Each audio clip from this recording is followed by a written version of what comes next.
I think it's a really special and rewarding thing to be able to offer fresh, locally sourced goods for our community and for the local agriculture. We make a variety of hard cheeses, soft cheeses, fresh cheeses, aged cheeses. We also just bottle milk. We make yogurt, buttermilk, all those yummy, delicious things. Today we're making a Clothbound Cheddar.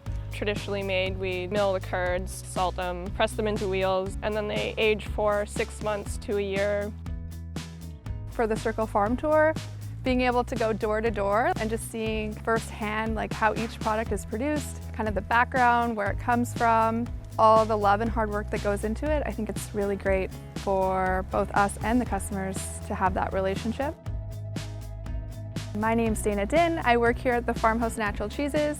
Welcome to the Circle Farm Tour.